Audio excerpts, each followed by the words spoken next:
Good morning friends. आज हम लोग बायोलॉजी का एक इम्पोर्टेंट चैप्टर कोशिका, जिसको कि साइटोलॉजी कहते हैं, तो कोशिका विज्ञान से संबंधित जितने सारे भी क्वेश्चंस हैं उसको हम लोग कवर करने का कोशिश करेंगे। और इसमें सिर्फ क्वेश्चंस ही नहीं, क्वेश्चन के साथ साथ उससे रिलेटेड जो भी क्वेरीज होगा उसको हम लोग सॉर्ट आउट करने का कोशिश करेंगे। तो चलिए हम लोग स्टार्ट करते हैं। आज का पहला क्वेश्चन है। आज का हमारा पहला क्वेश्चन है कि जीव विज्ञान यानी बायोलॉजी शब्द का प्रयोग सर्वप्रथम 1802 ईस्वी में जो है कि किसके द्वारा किया गया था। तो हम लोग जानते हैं बायोलॉजी का पिताजी भी इसी को कहा जाता है, जिनका कि नाम क्या है, अरस्तु। अरस्तु के द्वारा जो है कि जीव विज्ञान शब्द का प्रयोग सबसे पहले 1802 ईस्वी में किया गया था। तो आंसर याद रखेंगे, अरस्तु। चलिए नेक्स्ट क्वेश्चन पे आते हैं। नेक्स्ट क्वेश्चन है हमारा, जीव विज्ञान शब्द का उत्पत्ति जो है किस भाषा से किया गया है। तो हम लोग जानते हैं कि जीव विज्ञान शब्द का उत्पत्ति जो है ग्रीक या यूनानी भाषा से किया गया है। ग्रीक या यूनानी भाषा से किया गया है। ठीक है, चलिए नेक्स्ट क्वेश्चन पे आते हैं। अब इसमें हमको मिलान करना है। पहला कह रहा है जंतु विज्ञान का जनक, तो जंतु विज्ञान का जनक अरस्तु, ये पहला वाला मिलान हमारा सही है। दूसरा कह रहा है वनस्पति विज्ञान का जनक थियोफ्रेस्टस, तो ये भी हमारा सही है। वनस्पति विज्ञान का जनक थियोफ्रेस्टस को कहा जाता है। तीसरा क्वेश्चन है हमारा आधुनिक जीव विज्ञान का जनक, तो चार्ल्स डार्विन, ये भी हमारा सही है। आधुनिक जीव विज्ञान का जनक चार्ल्स डार्विन है। और चौथा कह रहा है हमारा कि भारतीय वनस्पति विज्ञान का जनक विलियम रॉक्सबर्ग, जो कि हमारा क्या है, गलत है। भारतीय वनस्पति विज्ञान का जनक विलियम रॉक्सबर्ग नहीं बल्कि बिरबल सैनी को कहा जाता है। किसे कहा जाता है, बिरबल सैनी को। तो हमारा आंसर सही क्या गलत कौन सा है, ये ऑप्शन नंबर डी हमारा गलत है। चलिए नेक्स्ट क्वेश्चन पे आते हैं हम लोग। 4 नंबर क्वेश्चन, जीव विज्ञान की वह शाखा, जीव विज्ञान की वह शाखा जो कोशिका की संरचना, कार्य एवं कोशिका विभाजन का अध्ययन करता है, उसको हम लोग क्या कहते हैं, तो साइटोलॉजी कहते हैं। हमारा ऑप्शन सी हो जाएगा राइट आंसर इसका, साइटोलॉजी कहते हैं। नेक्स्ट क्वेश्चन है हमारा, कोशिका का खोज सर्वप्रथम किसके द्वारा 1665 में किया गया था। तो 1665 में जो है कोशिका का खोज सबसे पहले रॉबर्ट हुक के द्वारा किया गया, लेकिन ये जो कोशिका था वो सिर्फ मृत कोशिका था। ठीक है, और ये मृत कोशिका था, लेकिन जीवित कोशिका के बारे में यदि हमसे पूछा जाएगा तो उसका आंसर हो जाएगा ल्यूवेनहॉक ने। जीवित कोशिका को ल्यूवेनहॉक ने और मृत कोशिका को रॉबर्ट हुक ने। तो क्वेश्चन हमारा था सर्वप्रथम, तो सर्वप्रथम कौन हो जाएगा, रॉबर्ट हुक ही हो जाएंगे, जो कि 1665 में इसको किए थे। चलिए नेक्स्ट क्वेश्चन आते हैं। 6 नंबर, सर्वप्रथम जीवित कोशिका को किसने देखा था, तो अभी जस्ट ल्यूवेनहॉक आ गया। जीवित कोशिका को 1674 ईस्वी में ल्यूवेनहॉक ने देखा था, लेकिन जब रॉबर्ट हुक आएगा तो उन्होंने 1665 ईस्वी में 1665 ईस्वी में जो है कि मृत कोशिका का खोज किया था। चलिए नेक्स्ट क्वेश्चन पे आते हैं।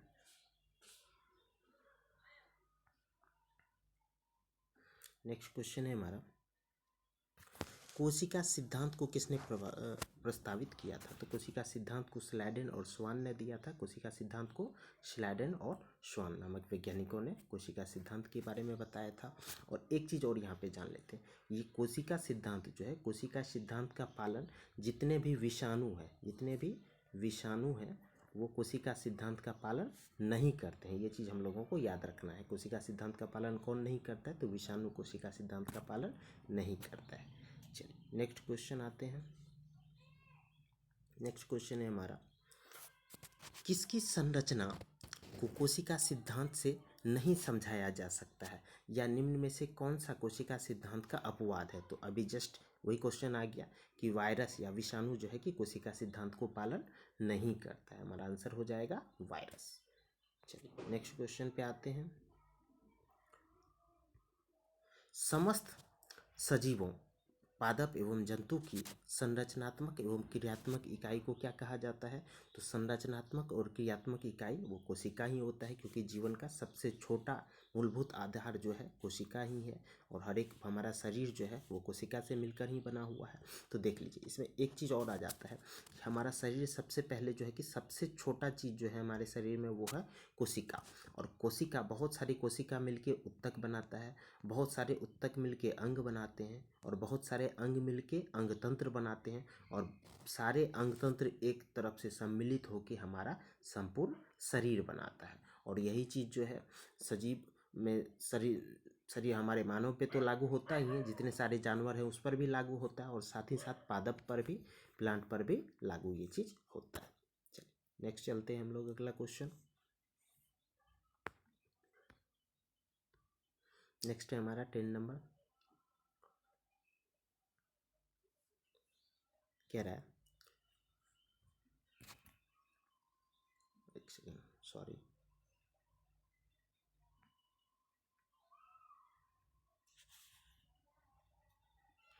टेन नंबर है हमारा, निम्नलिखित में से कौन सा कथन असत्य है। तो असत्य कौन सा कथन है, इसको हम लोग जानते हैं।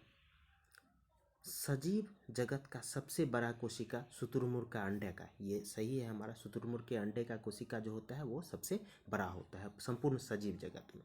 लेकिन सजीव जगत का यदि सबसे छोटा कोशिका पूछा जाएगा तो वो माइक्रोप्लाज्मा का होता है। ये भी सही है हमारा, सजीव जगत का सबसे छोटा कोशिका माइक्रोप्लाज्मा का होता है, ये सही है। तीसरा क्वेश्चन है हमारा, मानव शरीर में सबसे लंबी कोशिका जो है वो तंत्रिका कोशिका होता है। मानव शरीर में सबसे लंबी कोशिका तंत्रिका कोशिका, जिसको हम लोग न्यूरॉन कहते हैं, ये है। चौथा है हमारा, मानव शरीर का सबसे छोटी कोशिका शुक्राणु, ये भी हमारा सही है कि मानव शरीर में सबसे छोटा कोशिका कौन है, शुक्राणु है, ये भी सही है।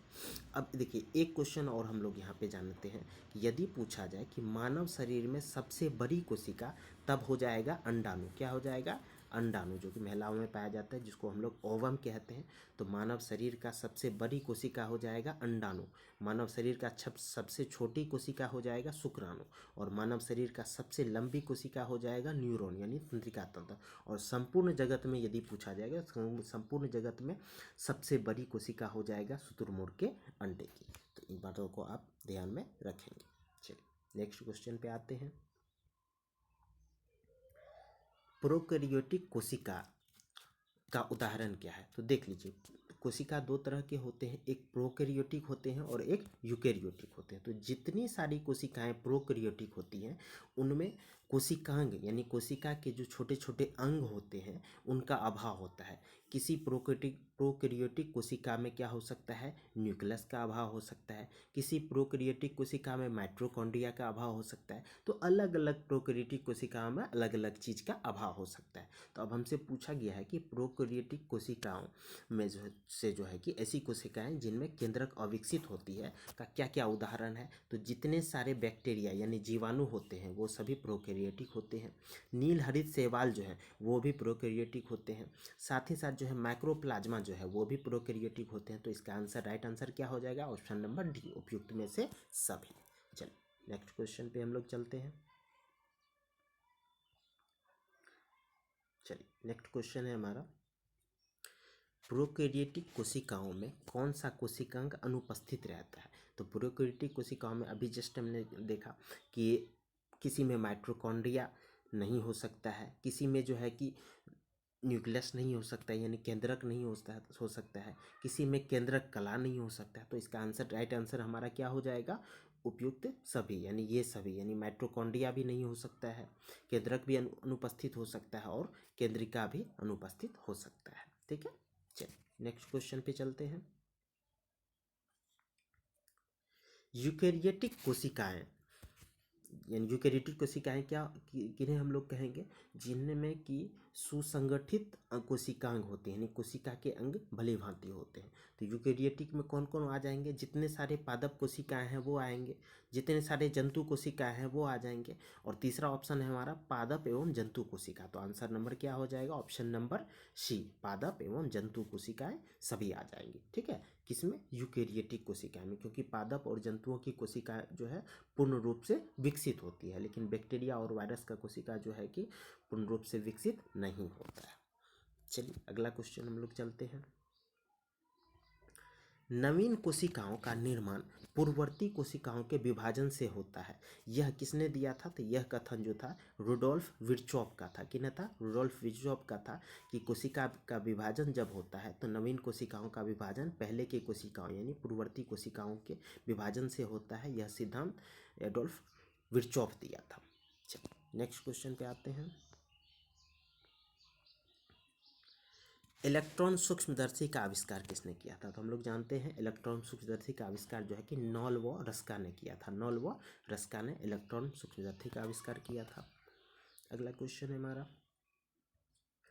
कौन सी रचना जंतु कोशिका को वनस्पति कोशिका से विभेद करता है? तो जंतु कोशिका और वनस्पति कोशिका में जो अंतर दिखाता है वो सेंट्रियोल दिखाता है। सेंट्रियोल जो कि तारक केंद्र होता है, ये जंतु कोशिका और वनस्पति कोशिकाओं में सबसे बड़ा विभेदक यानी कि कारक है।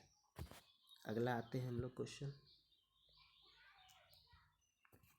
पादप कोशिकाओं में सबसे बाहरी आवरण कहलाता है जो जंतु कोशिकाओं में अनुपस्थित होता है, तो उसको हम लोग कोशिका भित्ति कहते हैं। हम लोग जानते हैं कि कोशिका भित्ति सिर्फ पादपों में पाया जाता है, जंतु कोशिका में नहीं पाया जाता है। तो आंसर क्या हो जाएगा हमारा? कोशिका भित्ति हो जाएगा आंसर। चलिए नेक्स्ट चलते हैं। कोशिका भित्ति यानी सेल वाल जो बना होता है, तो हम लोग जानते हैं ये सिर्फ प्लांट सेल में यानी पादप में पाया जाता है। और कोशिका भित्ति सेल्यूलोज से बना होता है। किससे बना होता है? सेल्यूलोज से मिलके बना हुआ होता है। चलिए अगला क्वेश्चन पे आते हैं।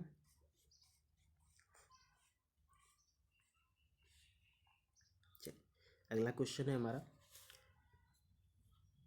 कोशिका भित्ति के निर्माण में जो पदार्थ सर्वाधिक पाया जाता है वह क्या होता है? तो कोशिका भित्ति के निर्माण में सबसे ज़्यादा कार्बोहाइड्रेट पाया जाता है। कोशिका भित्ति के निर्माण में सबसे ज़्यादा क्या पाया जाता है? कार्बोहाइड्रेट पाया जाता है।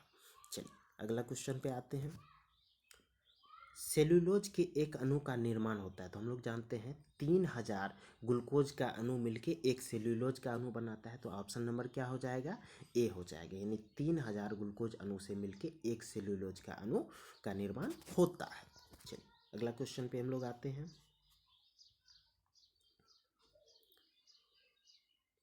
21 नंबर क्वेश्चन है, कौन सा कोशिकांग केवल पादप कोशिका में पाया जाता है? तो अब देखिए पादप कोशिका में जो है कि कोशिका भित्ति पाया जाएगा, ये तो सही है। दूसरा, पादप कोशिका में प्लास्टिड्स जो है यानी लवक पाया जाएगा, हरित लवक वगैरह सारे कोशिका जो है कि पादप कोशिका में पाया जाएगा। साथ ही साथ एक और होता है डिक्ट्रियोसोम, जो कि डिक्ट्रियोसोम जो है कि ये भी सिर्फ पादप कोशिकाओं में पाया जाता है। तो इसका आंसर क्या हो जाएगा? ऑप्शन नंबर डी, उपयुक्त में से सभी हो जाएगा इसका आंसर।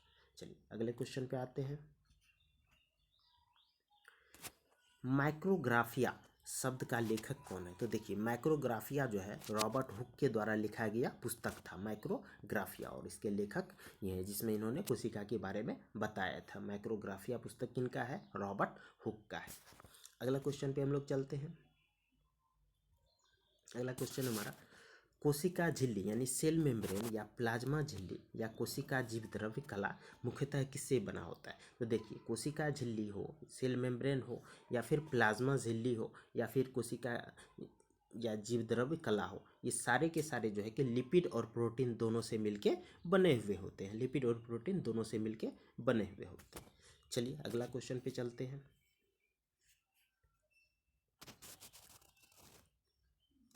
अगला क्वेश्चन है हमारा, जीवद्रव यानी प्रोटोप्लाज्म में सर्वाधिक मात्रा में पाए जाने वाला कार्बनिक यौगिक कौन सा हो जाएगा? तो देखिए जीवद्रव में सबसे ज़्यादा मात्रा में यदि कुछ पाया जाता है तो वो होता है प्रोटीन। क्या होता है वो? प्रोटीन। ऐसे जीवद्रव में जल भी पाया जाता है, लेकिन जीवद्रव में सर्वाधिक मात्रा में पाया जाने वाला कार्बनिक यौगिक जो है वो हमारा प्रोटीन ही कहलाता है। ठीक है, चलिए अगला क्वेश्चन पे आते हैं।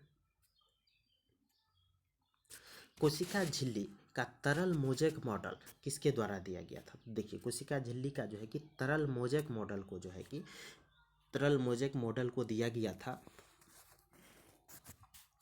सिंगर और निकोल्सन के द्वारा। किसके द्वारा? सिंगर और निकोल्सन के द्वारा तरल मोज़ेक मॉडल को, कोशिका झिल्ली का तरल मोज़ेक मॉडल को सिंगर व निकोल्सन के द्वारा दिया गया था। अगले क्वेश्चन पे आते हैं। अगला क्वेश्चन है हमारा, कोशिका झिल्ली या जीवद्रव्य कला का मुख्य कार्य क्या होता है? तो देखिए कोशिका झिल्ली जो होता है इसका मुख्य कार्य क्या होता है कि सबसे पहले तो ये कोशिका को आकार देता है, आकार प्रदान करता है, साथ ही साथ जो है कि कोशिका का रचना भी करता है। और साथ ही साथ कोशिका झिल्ली का क्या काम होता है कि जो है कि जो भी अर्ध पारगम्य यानी एक सब्सटेंस, ये कोशिका झिल्ली है तो कोशिका में बाहर से सब्सटेंस आने भी चाहिए और बाहर की ओर सब्सटेंस जानी भी चाहिए, तो यानी कि इसको अर्ध पारगम्य रखा जाता है। तो इसकी वजह से इसका आंसर हमारा क्या हो जाएगा, कोशिका को निश्चित आकार और आकृति प्रदान करना, ये तो है ही। दूसरा, कोशिका का सुरक्षा करना, ये भी है। और तीसरा, चयनात्मक व अर्ध पारगम्य झिल्ली की तरह कार्य करना, ये भी है। तो आंसर हमारा क्या हो जाएगा, ऑप्शन नंबर डी, उपयुक्त में से सभी हो जाएगा इसका आंसर। चलिए अगले क्वेश्चन पे आते हैं।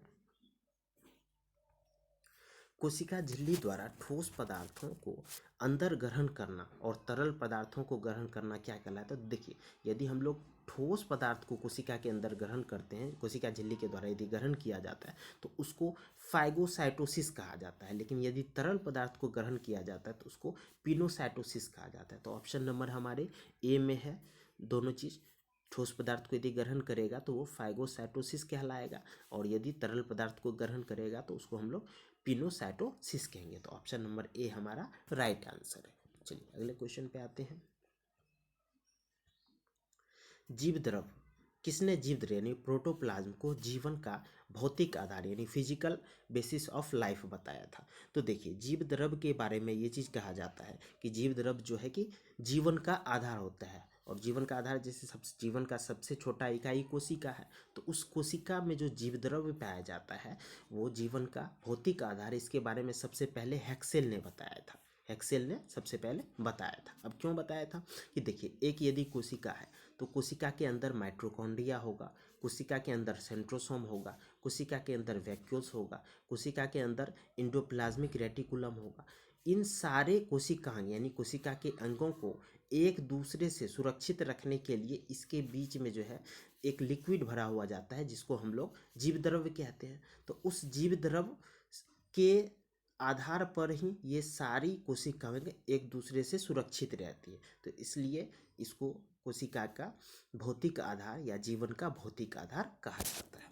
चलिए अगले क्वेश्चन पे हम लोग आते हैं। जीव द्रव का खोज किसने किया था और जीव द्रव सार्कोट का नाम दिया था? देखिए, जीव द्रव का खोज यदि पूछा जाता है तो जीव द्रव का खोज सबसे पहले डुजार्डिन ने किया था, लेकिन जीव द्रव का नाम जीव द्रव यदि देखा जाए तो उसको पुरकिंजे ने दिया था। तो इस क्वेश्चन में हमसे पूछा जा रहा है कि जीव द्रव का खोज किसने किया था, तो आंसर हमारा क्या हो जाएगा, डुजार्डिन ने। डुजार्डिन ने जीव द्रव का खोज किया था, लेकिन नामकरण उसका जीव द्रव पुरकिंजे ने किया था। ठीक है, अगले क्वेश्चन पे हम लोग आते हैं। जीव द्रव्य यानी प्रोटोप्लाज्म में सबसे अधिक कार्बनिक पदार्थ क्या होता है? तो प्रोटोप्लाज्म जो होता है यानी जीव द्रव्य जो होता है, जीव द्रव्य में सबसे अधिक कार्बनिक पदार्थ जो है वो प्रोटीन पाया जाता है। सबसे अधिक कार्बनिक पदार्थ प्रोटीन पाया जाता है। चलिए अगले क्वेश्चन पे आते हैं हम लोग। अगला क्वेश्चन है हमारा जीव अगला क्वेश्चन है हमारा जीव द्रव नाम किसने दिया था 1837 यानी 1837 में जीव द्रव का नाम? तो हम लोग जानते हैं पुरकिंजे ने जो है कि जीव द्रव का नामकरण किया था। चलिए अगले क्वेश्चन पे हम लोग आते हैं।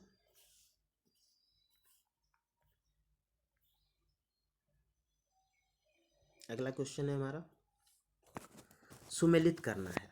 तो देखिए, दोहरी कलाबद्ध कोशिकांग ये लवक, माइटोकॉन्ड्रिया और केंद्रक में पाया जाता है। ये चीज़ सही है कि दोहरी यानी ये हमारा लवक, माइटोकॉन्ड्रिया और केंद्रक जो होता है ये 2 लेयर से घिरा हुआ रहता है। ये जो है 2 लेयर से घिरा हुआ रहता है। दूसरा है हमारा एकल कलाबद्ध कोशिकांग। तो एकल कलाबद्ध कोशिकांग जो है कि लाइसोसोम, गोल्जी उपकरण और अंतःद्रवी जालक यानी इंडोप्लाज्मिक रेटिकुलम में पाया जाता है। ये भी हमारा सही है कि क्या होता है कि जो हमारा लाइसोसोम है इसको हम लोग आत्महत्या की थैली कहते हैं। गोल्जी उपकरण जो है, गोल्जी उपकरण का काम क्या है कि एक कोशिका से दूसरे कोशिका में जो है कि ऊर्जा का ट्रांसफ़र करना। तो इस यदि लाइसोसोम फटेगा नहीं, गोल्जी उपकरण एक कोशिका से दूसरे कोशिका में एनर्जी ले जाएगा नहीं, तो इसका काम नहीं रह पाएगा।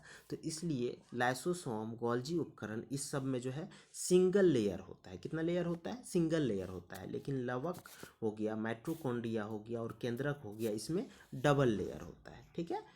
तीसरा हम लोग आते हैं, तीसरा है हमारा कलारहित कोशिकांग, यानी राइबोसोम और तारककाय जो है इसमें कोई भी घेराबंदी नहीं रहता, यानी इसमें कोई भी कलारहित कोशिकांग ये है। चौथा है हमारा, ठीक है, कि जो है कि लवक यानी प्लास्टिड्स, देख लेते हैं। चौथा हमारा है कि लवक या प्लास्टिड्स में पाया जाता है पादप कोशिका और जंतु कोशिका में। ये हमारा ऑप्शन गलत है, क्योंकि प्लास्टिड जो है सिर्फ पादप कोशिका में पाया जाएगा, जंतु कोशिका में नहीं पाया जाएगा। तो इसलिए हमारा राइट आंसर क्या हो जाएगा, ऑप्शन नंबर डी हो जाएगा। चलिए अगला क्वेश्चन पे हम लोग आते हैं।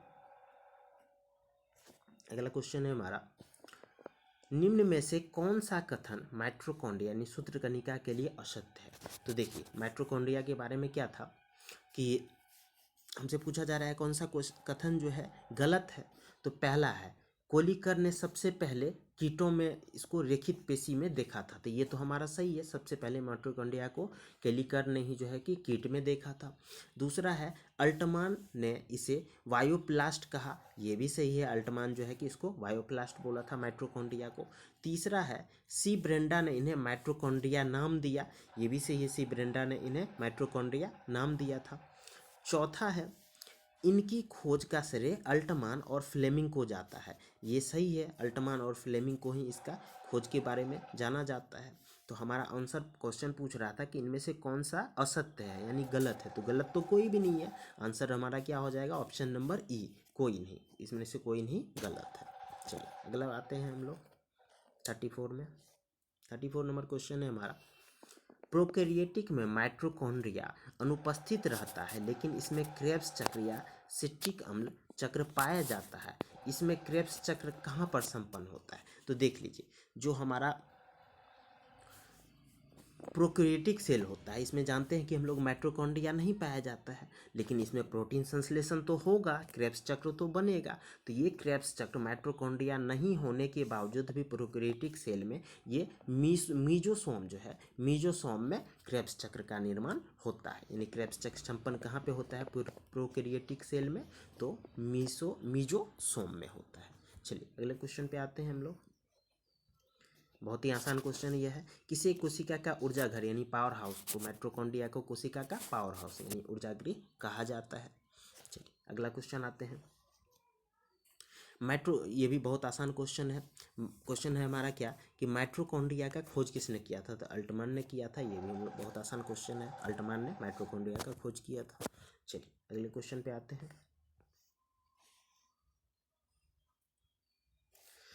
क्रेब्स चक्र की क्रिया कहाँ पर संपन्न होता है, माइटोकॉन्ड्रिया में। तो देखिए माइटोकॉन्ड्रिया में क्रेब्स चक्र का प्रक्रिया जो है वो मैट्रिक्स में संपन्न होता है। कहाँ पे संपन्न होता है, मैट्रिक्स में। और एक चीज़ और आपको ये याद रखना है कि माइटोकॉन्ड्रिया के अंदर जो है कि माइटोकॉन्ड्रिया के भीतरी दीवार को क्रिस्टी कहा जाता है। माइटोकॉन्ड्रिया के भीतरी दीवार को क्रिस्टी कहा जाता है। लेकिन क्रेब्स चक्र कहाँ पे संपन्न होता है, मैट्रिक्स में संपन्न होता है। और इसी क्रेब्स चक्र के दौरान जो है कि 38 यानी 38 एटीपी का निर्माण होता है। चलिए अगला आते हैं क्वेश्चन हम लोग 38। देखिए 38 में क्या है हमारा कि माइटोकॉन्ड्रिया के किस भाग में यानी एटीपी का फुल फॉर्म क्या होता है, एडिनोसिन ट्राइफॉस्फेट। तो एटीपी का निर्माण होता है। तो हम लोग जानते हैं एटीपी का निर्माण कहाँ पे होता है, मैट्रिक्स में होता है एटीपी का निर्माण। चलिए अगला क्वेश्चन पे आते हैं। क्वेश्चन पूछा जा रहा है हमसे, निम्नलिखित में से कौन सी मानव कोशिका में माइटोकॉन्ड्रिया का अभाव होता है। तो देख लीजिए माइटोकॉन्ड्रिया पहले कहाँ कहाँ पे पाया जाता है, ये चीज़ हम लोग जानते हैं। तो एक कोशिका के अंदर जो है कि माइटोकॉन्ड्रिया का अभाव होता है, ठीक है, सॉरी, माइटोकॉन्ड्रिया का यहाँ पे पूछा जा रहा है अभाव किसमें होता है। तो हम लोग जानते हैं कि ये हमारा रेड ब्लड सेल्स जो है यानी लाल रक्त कोशिका जो है उसमें माइटोकॉन्ड्रिया नहीं पाया जाता है। लाल रक्त कोशिका में माइटोकॉन्ड्रिया नहीं पाया जाता है। लेकिन इसका एक एक्सेप्शन है। एक्सेप्शन क्या है, एक जानवर है एनिमल, ऊँट, ठीक है। तो ऊँट के रक्त में जो है कि माइटोकॉन्ड्रिया में, लाल रक्त कण में भी माइटोकॉन्ड्रिया पाया जाता है। तो इस चीज़ को आप लोगों को ध्यान रखना है। चलिए अगला क्वेश्चन पे आते हैं। अगला क्वेश्चन है हमारा कि डीएनए यानी डीऑक्सी राइबोन्यूक्लिक एसिड कहाँ पर मतलब उपस्थित होता है या किसमें स्वयं का डीएनए पाया जाता है। तो देखिए डीएनए सबसे पहले ये यदि कोशिका हो गया तो कोशिका के अंदर जो न्यूक्लियस होगा, न्यूक्लियस में तो डीएनए पाया ही जाएगा।